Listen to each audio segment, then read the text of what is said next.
So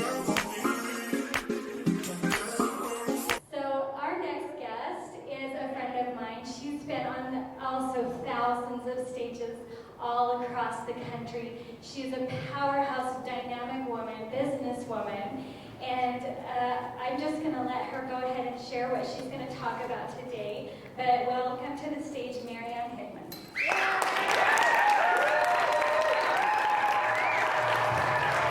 Come here. Okay, come here. Oh, yes, thank you.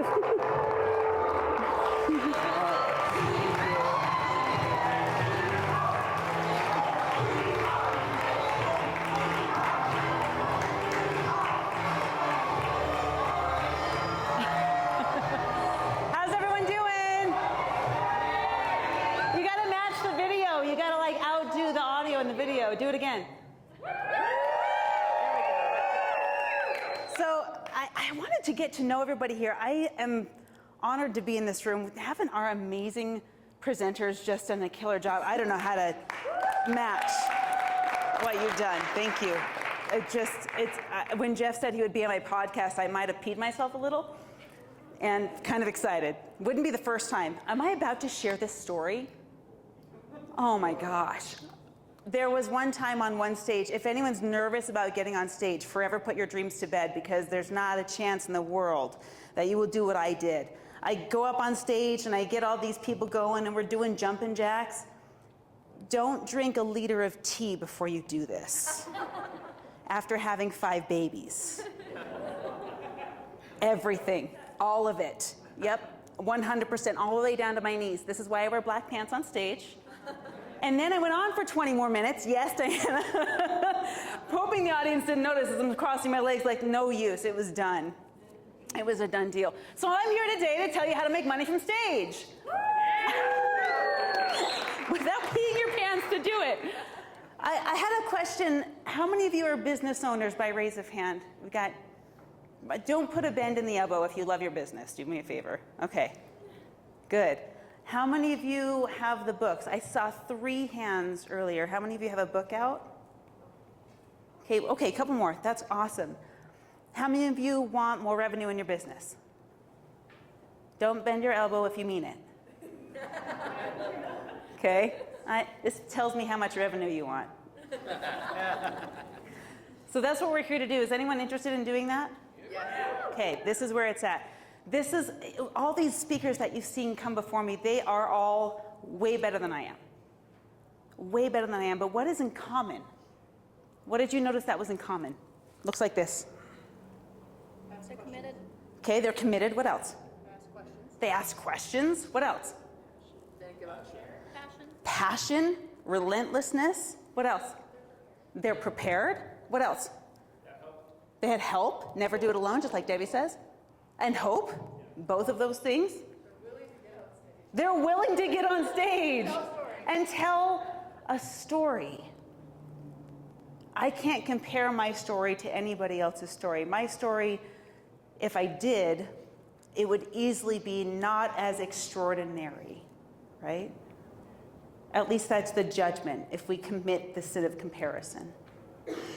Can I tell you that's why most people don't get on stage? I haven't overcome anything crazy, incredible. I haven't done all these things. I haven't been an Olympian. I haven't conquered the great divide or whatever it might be. I'm just, what do we call ourselves?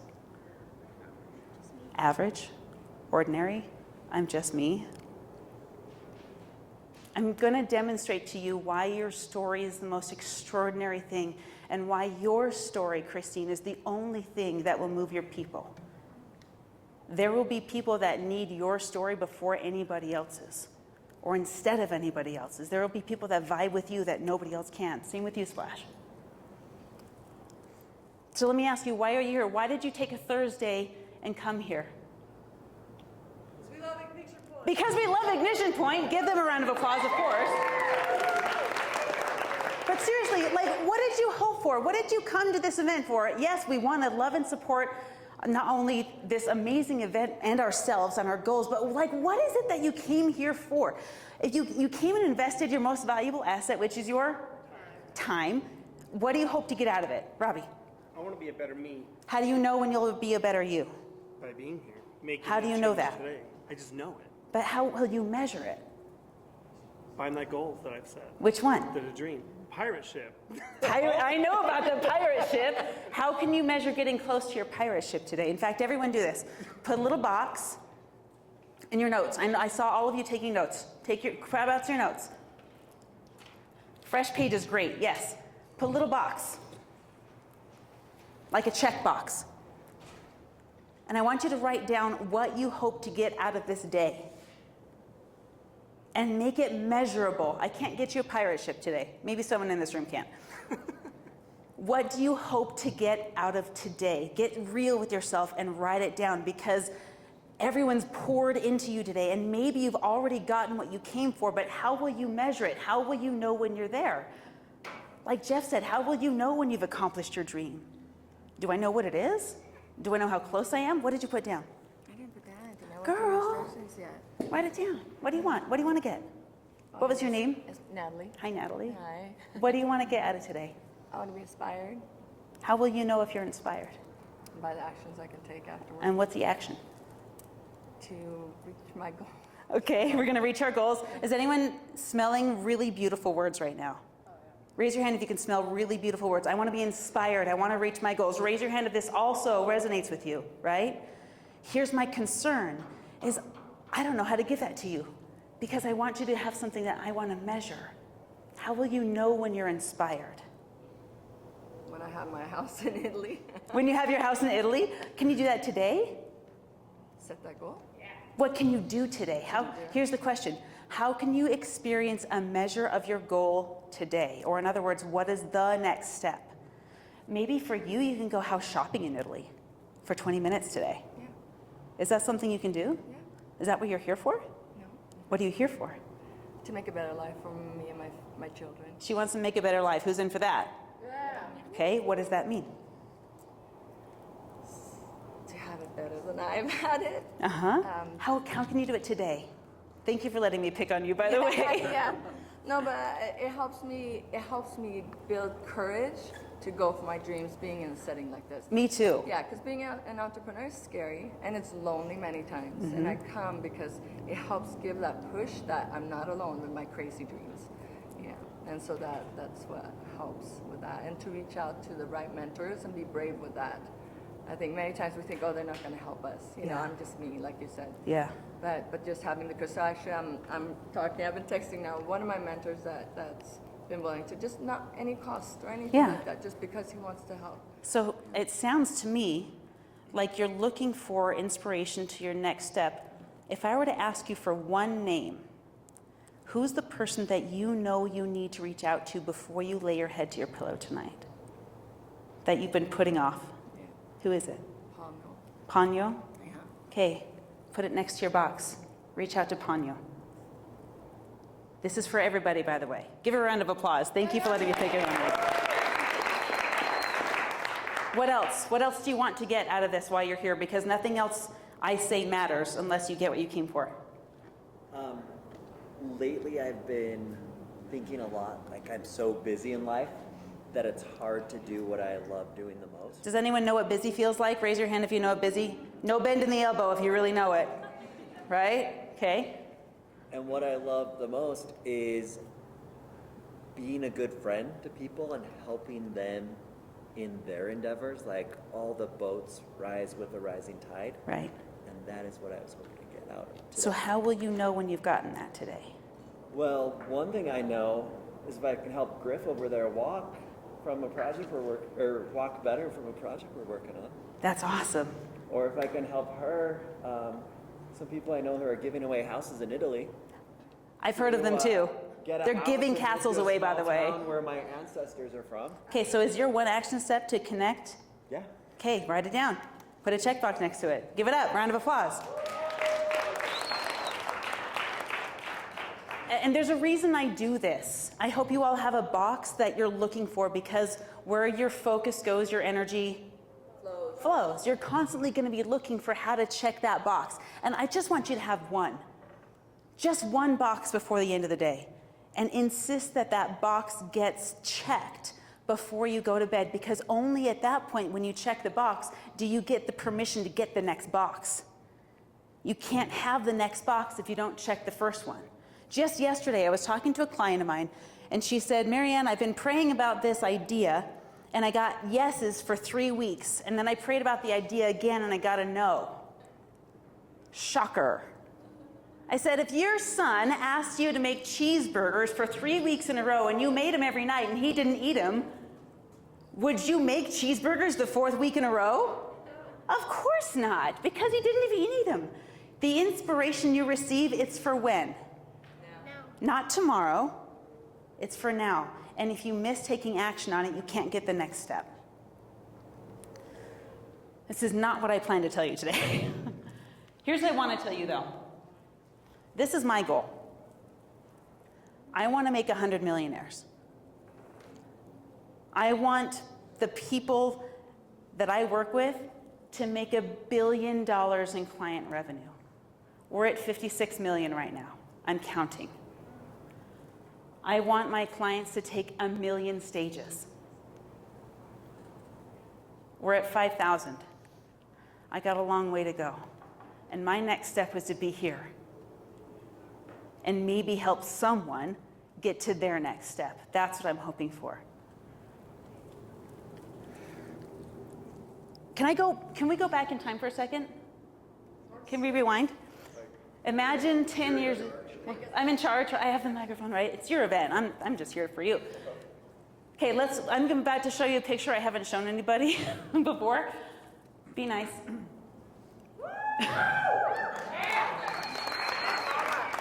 I showed this to my husband, and he's like, you had a glow up. And I was like, thank you. It started with 0 audience. The first event I put on wasn't this one. It was when I became a grown-up, and I invited all these people to my house to put on the event. Guess how many people showed up? There's a hint. 0. Not even my ex-husband came. He wasn't even my ex at the time. Guess who delivered the presentation anyway? Do you know why? Because I said, guess what, universe? It's not going to be my fault that the message wasn't shared. I put it out there. And I'm going to insist that it gets put out there, even if no one's listening. It's not going to be my fault, not on me. I started with $0 in revenue. I think I was in 7th grade when this picture took place. And then I had just that one stage to start with. So when I was this age, I didn't know that speaking was a career, but I quickly learned, actually no, that's a lie, I didn't quickly learn this, it took me a lot of years to learn this, that your greatest source of revenue for your business will come from leads. And where do we get leads? The greatest source of leads will come from stages. Both digital and physical. Guess what? Every time you hop on social media, that's a digital stage. Every time you produce a podcast, that's a digital stage. Every time you appear on someone else's podcast, that's a digital stage. Your greatest source of leads will come from stages. Case in point, look around you. So let's go back in time.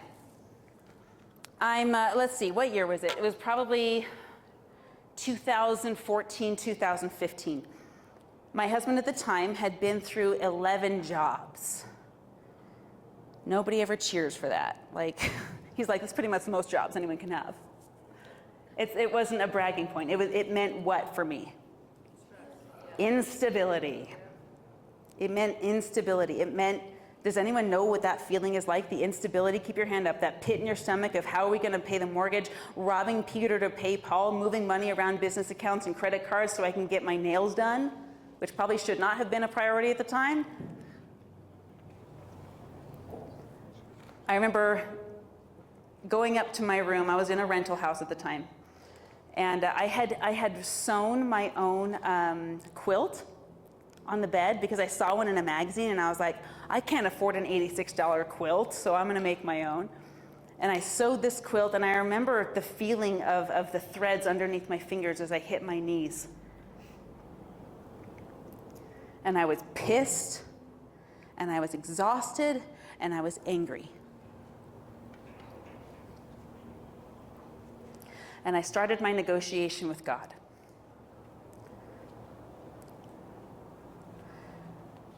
I wasn't very nice. And I said, listen up. I don't know what else to do. I've got student loan debt. I'm going to school. I've got this job situation where there's the hopping around and I haven't figured it out. And you know what? I don't know what to do. My parents never figured this out, the money game. I can't take their advice. They're amazing parents, but I can't take financial advice from them. My siblings haven't figured this out. None of my college professors have figured this out, and I keep nosediving into the red. I look at my checkbook and it goes negative before the next paycheck comes in. It's already spent.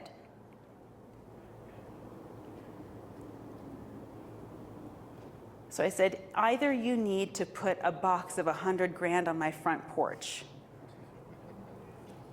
or I need you to put me in the airspace of someone who can freaking teach me about money.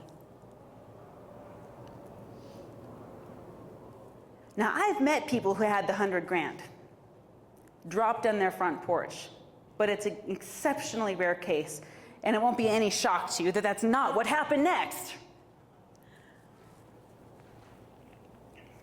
What did that do? Has anyone ever had a moment like that, this ignition point, but it didn't feel like this? What did it feel like? Don't go out. Let me throw some more sticks on here versus the newspaper so I can, kindling.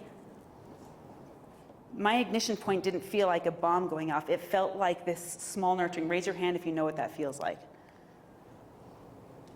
Within a week, because I was looking, I met someone who appeared on stage. The stage was my brother's backyard. It was a cheesy pre-retirement party. Sounds a lot like a Tupperware party, right? Where they sell the potions at the lotions at the end and sign here and buy the things, right? You go intending to support your family member, but then they bait and switch you with the pitch at the end. You know that one, right? Have you been to one of those?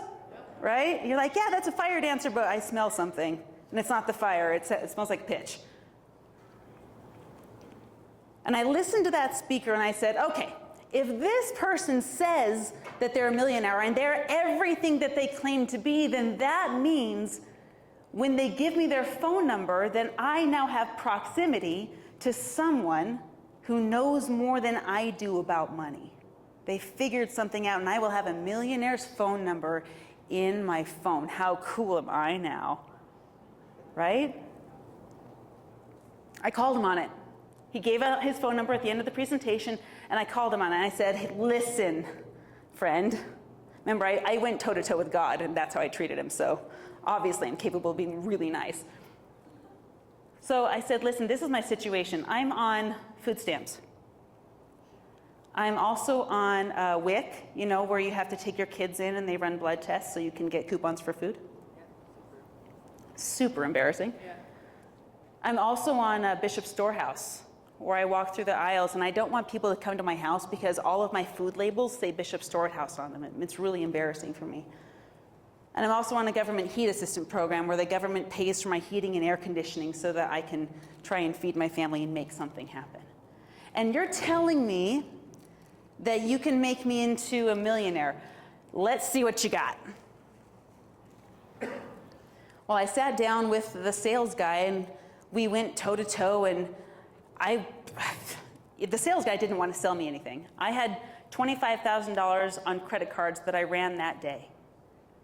I borrowed other people's money, spent my last borrowed dime to enroll, because what was I doing? I was betting on me. I said, I don't know what's going to happen. I have no raw materials to work with, but somehow watch me. I'm still friends with this sales guy today. He's one of my best friends. And something started churning in me, like, what just happened? How can I break this down? And I started to appear on more stages. And I started to get really good at sales. I started to appear on more stages. Then I got way better at sales.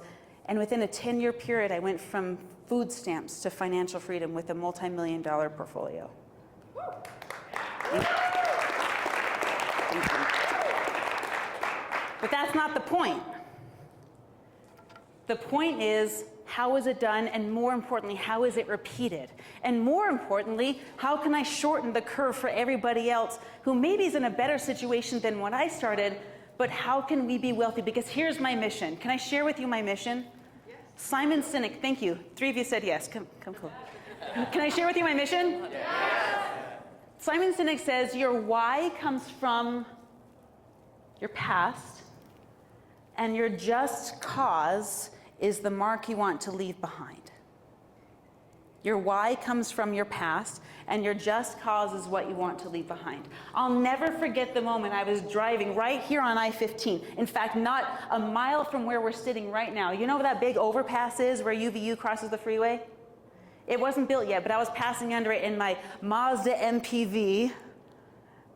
No one ever claps for that either. Okay. It was a minivan. It later blew up in my garage. It was really exciting. Anyway, so I'm driving down the road, and this, I don't believe that your mission and calling is bestowed upon you by heavenly messengers with a pillar of light. Typically. I do believe that when you negotiate with God, he asks you, what do you want to do, and I'll help you build it. Give God a round of applause for that one. That's it, right? So this is what I said. I said, God, people with evil hearts with a lot of money help destroy my family. And I understand that money is neutral. It is a neutral tool just like a hammer is neutral. A hammer can build or it can destroy. Here is my just cause. There are millions and millions of good people on this planet with pure hearts, and those people deserve to be stupid wealthy. And that is my just cause. And that's why I'm with you today. I want to give you the formula for it. Step 1, define your value statement. I want you to take a picture of this and write this down, because this is the sticky note that goes on the monitor of your computer every time you post on social media, every time you're on a sales call with somebody, every time you're talking to your audience. This statement hones everything in. You can take all these quizzes and things of, who's my target audience, and I used to make it really complicated. It's actually really simple. I help my target audience who suffer from, and in this language, we're not talking about the coach language, we're talking about the language that they use when it sucks. I help entrepreneurial parents who feel invisible to make revenue. Number 2, appear on stages, and this is easier than you think. There are 4 different types of stages. Pull your phones out one more time and take a picture of this. There's your stages and there's other people's stages. There's physical and there's digital stages. My 2 favorite, the fastest and easiest to get on, especially when you're not familiar with stages and you're just starting out, are these 2 right here. Live on social media, which Maya shared all about, and podcasts. How many of you have listened to a podcast in your life? How many of you own a podcast? Okay, there's your digital stage. Next is create customers. This is where your audience becomes leads, and then your leads become customers when they purchase something from you. Your call to action converts your audience into leads.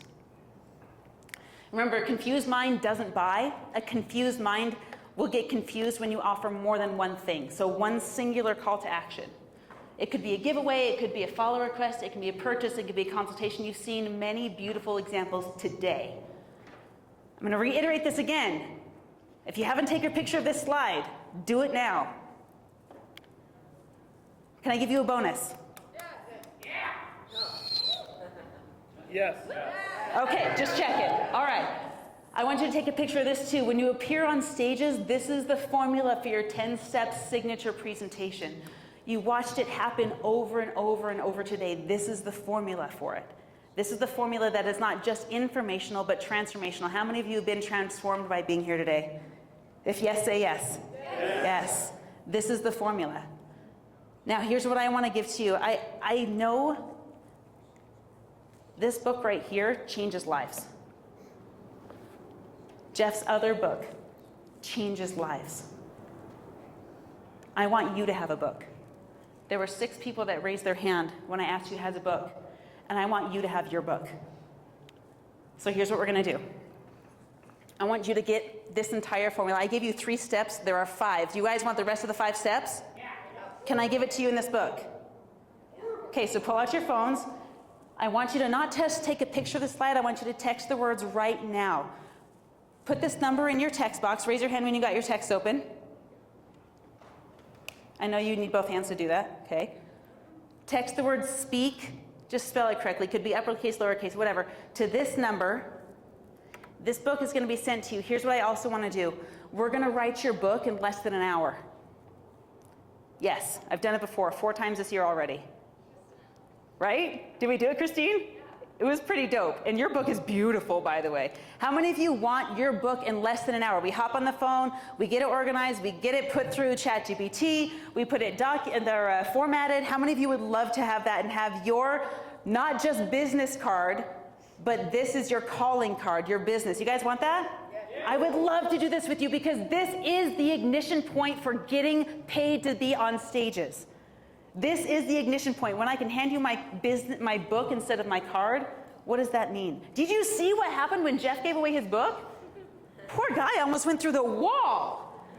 And I want that for each and every one of you. So that's what I want to do with you. And more importantly than anything, please remember this.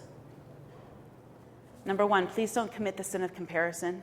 It is the thief of your joy and the thief of your mission. Number 2, someone asked me a couple weeks ago if I had last words for the planet, and I pray to God I don't ever have to give those before I'm ready. But if I had last words to live with the planet, it would be this. Find out your ikigai. This is a Japanese term. It means doing what I love and making crazy good money with it. Thank you.